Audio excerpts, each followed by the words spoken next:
I've made it no secret that while I can talk a mean social media game, I know all the tricks and all the things to do, that I don't always do those things for myself. And I gotta tell you, this past week, I screwed up. I did. I was shown the power of social media inbound engagement and customer service and just how much it affects my bottom line and probably your bottom line as well through a small but, kind of painful mistake. And I want to talk about it and some things that you can use from my experience to better your social media strategy and make more money online. April 29th. Hi, Latasha. Hope you're well. I got recommended your How to Become a Social Media Manager course. Are you still offering it, as I can't seem to find it on your website? Also, I have some other more specific questions that I'm going to ask here. May 8th, a whopping 8 days or so, give or take, later. Hey there. Here's the answer to your very specific question. Also, I'm running a flash sale on my bundle, which contains the How to Become a Social Media Manager course. Let me know if you'd like me to grab you the link. Hope that helps. Let me know if you have any other questions. May 9th. Hey, thanks for getting back to me. I've actually purchased a course from someone else as I didn't get a reply, but thank you. I'll definitely check out your training if I need more help later. Womp, womp, womp. I didn't tank my business or anything, but one, I didn't serve somebody who needed help.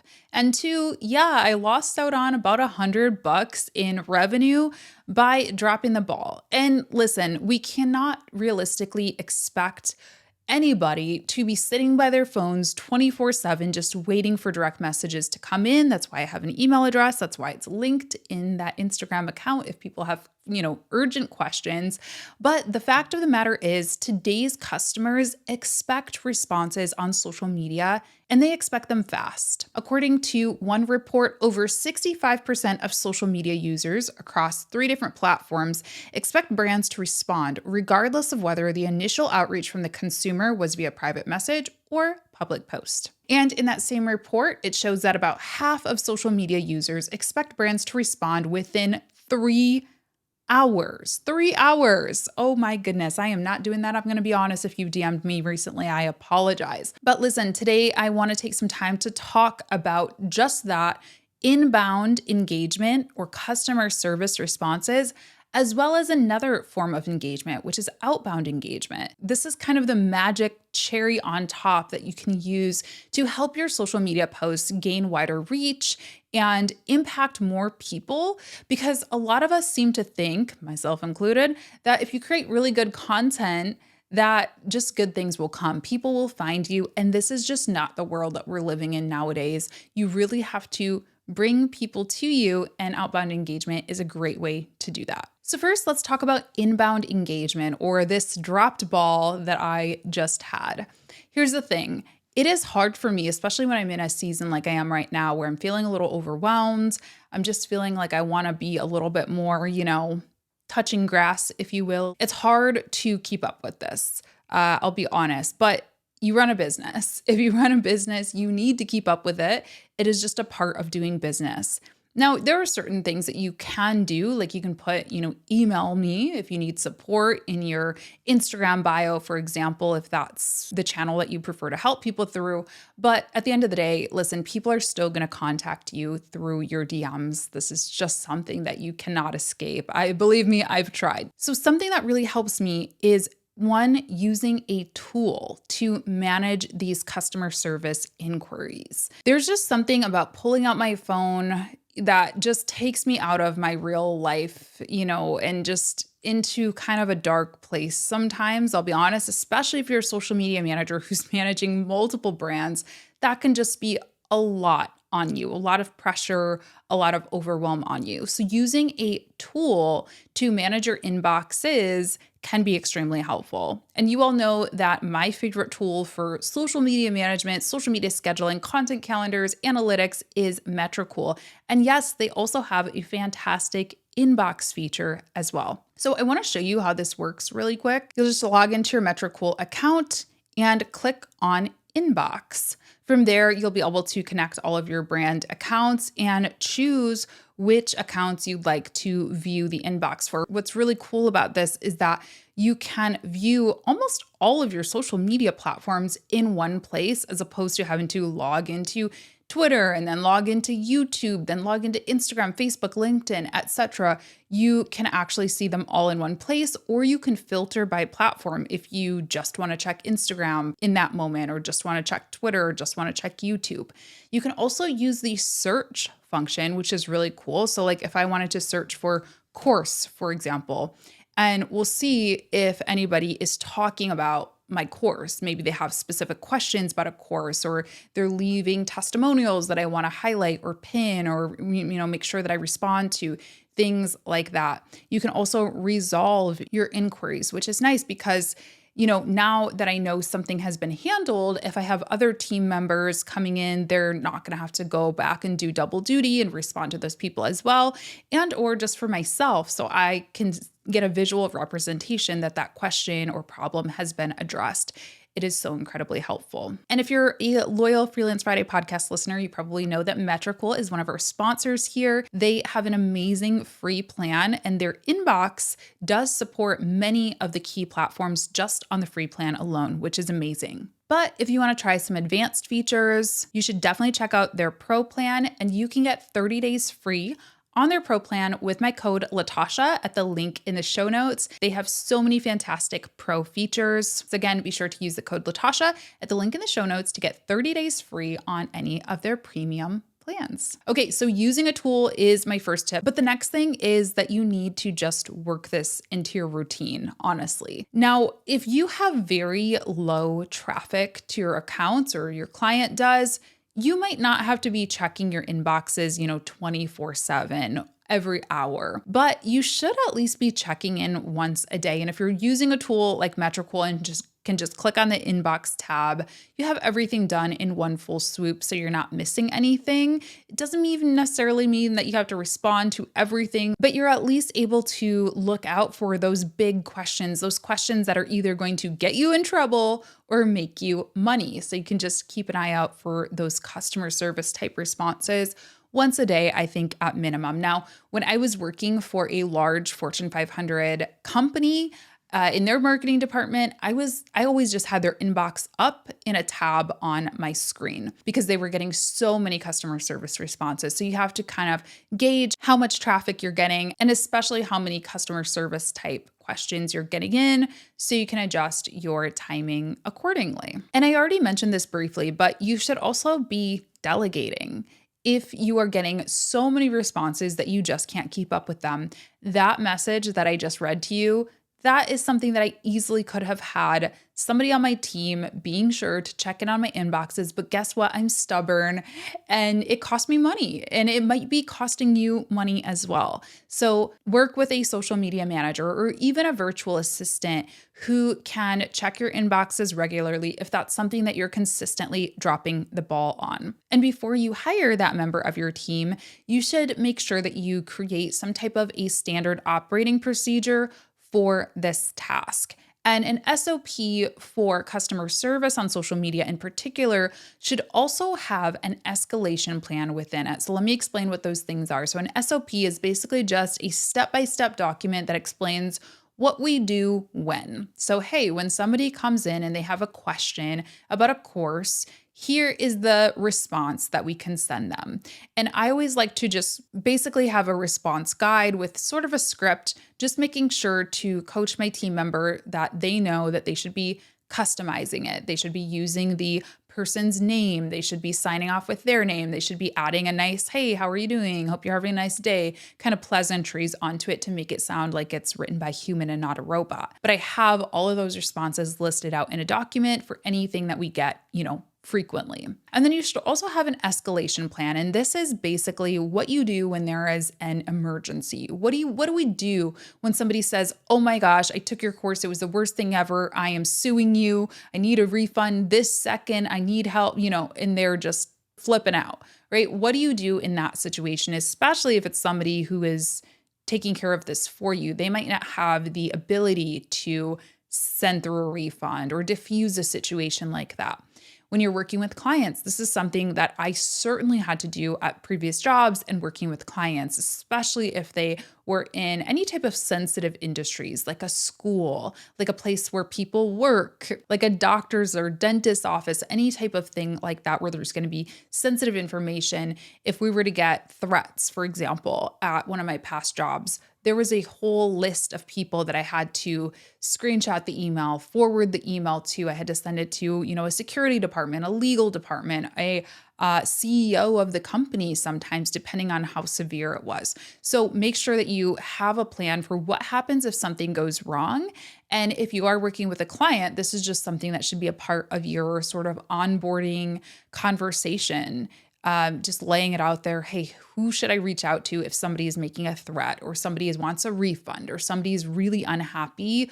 What are the steps that I should take? Something else that you can consider doing with some of those sort of scripts or that customer service guide is add them in to autoresponder features, which are available on a lot of the social media platforms, not all of them, but Instagram, they have the ability to create saved replies so that if I just type in like course, and maybe that's the prompt for it, I can automatically pre-populate a list of all of my courses and a description of them, because I get the question a lot, like, which of your courses should I take? So that way I could easily just be responding to people without having to copy and paste or find those links every single time.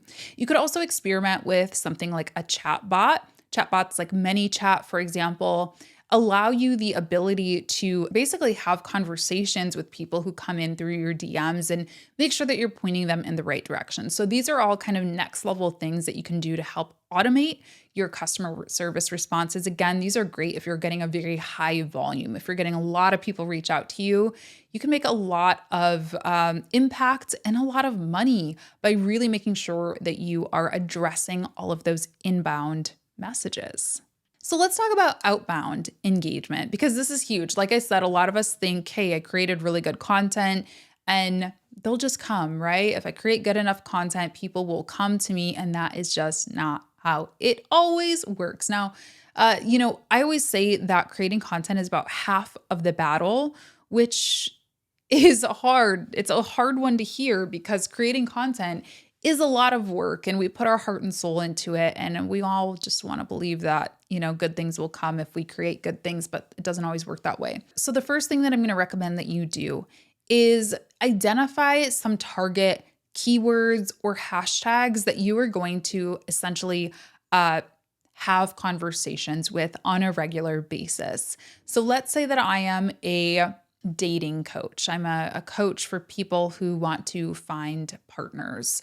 Well, I might be looking at a hashtag like single and thriving or something like that, or looking for love. I'm just making these up. These could be terrible hashtags, but I'm gonna look through Instagram, look through TikTok, look through whatever platforms that I'm active on, and just see what the quality of those hashtags look like. And by that, I mean, are there a lot of people posting in that hashtag?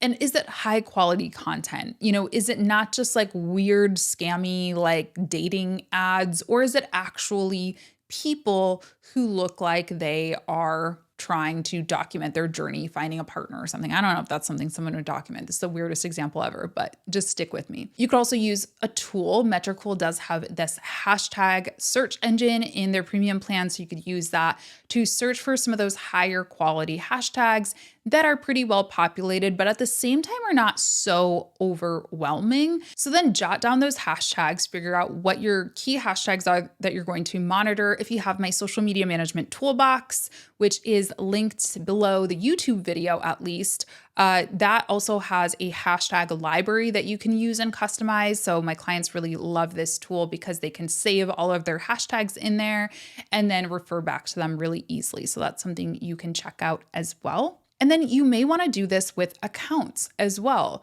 So if there are particular competitors, I don't really love that word, but I don't think there's another great word for it, but people who are also in your industry. So again, if I'm using this dating coach example, I might look at another popular dating coach. I don't know any, but let's pretend her name is Laura. So dating coach Laura over here, I might actually put her down as, somebody who I want to have conversations with, be active in her comments, and or start to sort of borrow followers from. And I'll tell you how you do that in a second. And the third thing that you're going to want to do is make sure that you're monitoring your own user tags. So when people tag you in posts, and also monitoring your own hashtags. So if I'm dating coach Latasha, I might be looking up my hashtag, my name, Latasha James, or dating coach Latasha, or whatever my brand is, because that's traffic that we often forget about, or those are mentions kind of that we often forget about. They're not directly tagging us,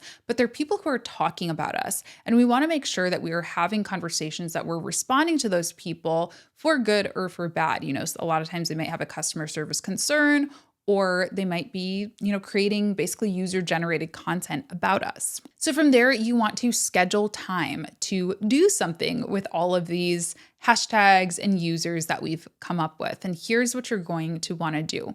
Well, for the hashtags, you're just going to want to spend some time going through those and looking for high quality content or content that relates to whatever it is, whatever solution it is that you're providing. So if I'm a web designer, I'm going to look for people who are talking about my website sucks, I need a better website, things like that. If I'm a physical therapist, I'm going to look for people who talk about having injuries, I suppose, that they need to resolve.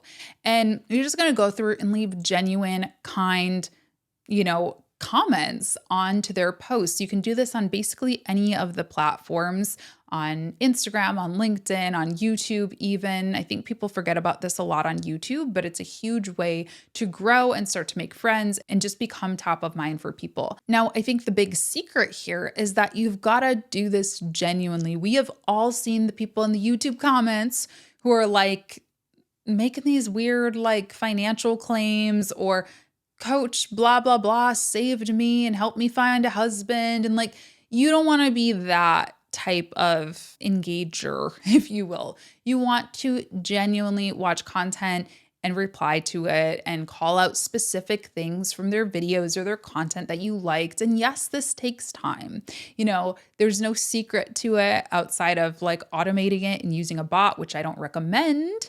So yeah, it takes time, but forming relationships, genuine relationships with people also takes time. And that's all that this is. That's all that you're doing. The same thing goes for other accounts. So it's obvious that if there are people who are maybe in your industry who you want to make friends with, that just engaging with them directly, following them, sharing their stuff into your Instagram story, for example, or retweeting or resharing on LinkedIn. You can remix their content and, create content based off of their TikToks or their Instagram reels. These are all great ways to catch people's attention. But here's the thing, a lot of times people can be a little bit territorial of their niche. If I'm a dating coach and you're a dating coach, I don't want you to steal my clients and vice versa. And definitely somebody who is larger and more established might not want to give up space on their profile to highlight little old me. So it's unfortunate, but this is just the way it is sometimes. So you may want to do one of two things. One, target others who are in aligning industries. So if I am a social media manager, I might try to make friends with web designers or SEO people who are likely going to have some overlap in their clientele, meaning if you're building a new website for somebody, chances are they have a new business. So they might need to promote that new business on social media. Or if they're investing in SEO, they might also want to invest in Facebook ads and so on. You can also kind of borrow audiences. So if I go into, again, let's pretend I'm dating coach Latasha, I go into dating coach Laura's followers or into her comments and see who tends to be pretty active in her comments. And if there are any maybe people who follow her who look like somebody who I'd want to work with, you can then go to their account and leave genuine comments and, start engaging with those